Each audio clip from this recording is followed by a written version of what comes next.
تکبیر نعرہ رسالت مصطفی اعلی حضرت سرکار کی آمد آقا کی آمد نعرہ تکبیر نعرہ رسالت یا رسول اللہ بات پیش کرتا ہوں جو میرے نبی سے پیار کرتے ہیں. اس کی آواز ایک جگہ رکھو بھائی. جو میرے نبی سے پیار کرتے میں مبارکباد پیش کرتا ہوں. شکر ادا کیا کرو اللہ کا کہ حضور کی امت میں پیدا کیا. اس سے بڑا اعزاز کچھ نہیں ہو سکتا. اس سے بڑی عزت اور کیا ہوگی. اپنے محبوب کی امت میں بنایا مجھ کو. شکر کس طرح کروں مالک و مولا تیرا. دل ابس خوف سے پتا سا اڑا جاتا ہے. اللہ ہلکا کی سگی باری ہے بھروسہ تیرا. یہ کب کا اعزاز ہے کہ اللہ نے ہمیں حضور کی امت میں بنایا. امت میں بنایا. خدا کی قسم صحابہ کی زندگی پڑھے وہ ایک ایک سانس حضور کے نام پہ لٹانے کو زندگی کی معراج. سبحان اللہ سبحان اللہ. معراج سمجھتے آج خیال آتا. آج کہتے ہیں میں مر گیا تو جنس کا کیا بنے گا, اولاد کا کیا بنے گا, گھر کا کیا بنے گا. وہ بھائی چھوڑ دیں یہ سب کچھ. جب حضور کی بات آئے نا تو پھر اولاد بھی حضور کے نام پہ بولے, نسل بھی حضور کے نام. صحیح دھوکے میں کیوں ہے, چکر میں کیوں پڑا ہے, کس شش و پنج میں ہے جو رب ماں کے پیٹ میں 7 کھالوں کے اندر بنا آکسیجن کے بچے کو سانس دے سکتا ہے. وہ تیرے بچوں کو کھلی زمین پہ زندگی کی خیرات میں. سبحان اللہ سبحان اللہ سبحان اللہ. رب ہمارا ہے, کیا بات ہے. اللہ ہمارا رب ہے. کوئی کمی نہیں ہمارے پاس جب ہمارا رب ہمارے ساتھ ہے. اللہ ہمارے ساتھ ہے تو پھر ڈر کس کا. ہم اپنے نبی کی امت میں ہونے میں فخر محسوس کرتے ہیں, فخر محسوس کرتے ہیں اور عشق کرتے ہیں. ہم اپنے نبی سے عشق کرتے ہیں اور ایسا عشق نہیں کہ جو بدنام کرتے, ایسا عشق جو کائنات میں ہر شخص کا اونچا مقام ہے. سبحان اللہ سبحان اللہ. ہمارے اندر تھوڑی کمی آ گئی. کسی میں پیسے کی بو آ گئی, کسی میں رتبوں کی بو آ گئی, کسی میں شان و شوکت کی بو آ گئی. کسی نے کہا میری کرسی اونچی ہے, میں نے کہا بھول گیا تھا. خدا کی قسم ساری بلندیاں جس کے قدموں میں آ کے جھک جاتی ہیں نا اسی ذات کو محمد رسول اللہ. کبھی سوچنا کہ آپ بہت بڑے ہوں گے, ہم اتنے بڑے نہیں ہیں. ہم اتنے بڑے تب ہوں گے جب خدا ان کے مدینے پہنچائے. ان کے مدینے میرے سامنے نوجوان بھی بیٹھے, بوڑھے بھی بیٹھے, بچے بھی بیٹھے. کسی سے بھی پیار کرنے کی کچھ وجہیں ہوتی ہیں, کچھ وجہیں ہوتی ہیں.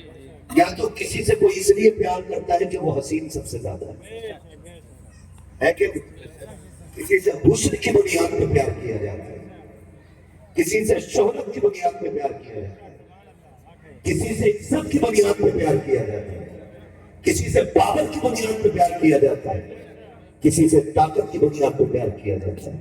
خدا کی قسم یہ سارے کمال اگر کسی ذات میں ملتے ہیں نا تو وہ میرے نبی کی ذات میں ملتے ہیں. یہ سارے کمالات اگر کسی ذات میں ملتے ہیں تو وہ میرے نبی کی ذات میں ملتے ہیں. حسین کتنا, حسین کتنا. میرا امام کہتا ہے لمیاتی وزیر و کفی نظری مثل تو نشد پیدا جانا جب راج کو تاج تو لے سرسو ہے تجھ کو شہد و سرا جانا. اللہ اکبر. اتنا حسین میرا نبی ہے, اتنا حسین میرا نبی ہے. تاریخ کا باپ پلٹے جب آئے نا 12 تاریخ کو آمینہ کے آنگن میں, پھر تاریخ کے یہ سنہرے الفاظ بھی دیکھیں. یہ بولی امام احمد رضا کی نہیں ہے.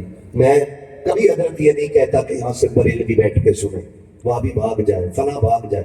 میں کہتا ہوں سنے بیٹھو, لیکن فرقوں میں بٹ کے نہیں, حضور کے غلام بن کے بیٹھا.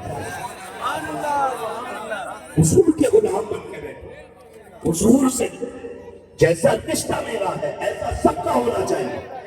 ان کے غلام بن کے سنو. اور پھر میرا ایمان کہتا ہے غلام بن کے سنو گے تو آخر میں کہنا پڑے گا میں مجرم ہوں آقا مجھے ساتھ دے گا تو رزقے بہر جا بجا ہے نا. میرے حضور آئے, رب نے جتنا حسین میرے نبی کو بنایا. تاریخ کا یہ بات پلٹے اور دیکھیں 12 تاریخ آئی. سید آمینہ کہتی ہے آج نہ 12ویں آئی ہے, سب نے گھر سجائے ہیں. جنہوں نے گھر سجائے وہ مبارکباد کے لائق تھے, مبارکباد کے لائق تھے. اس لیے کہ گھر سجانا شرک و بدعت نہیں, میرے خدا کی سنت. سبحان اللہ حضور کی آمد پہ گھر سجانا میرے خدا کی بولے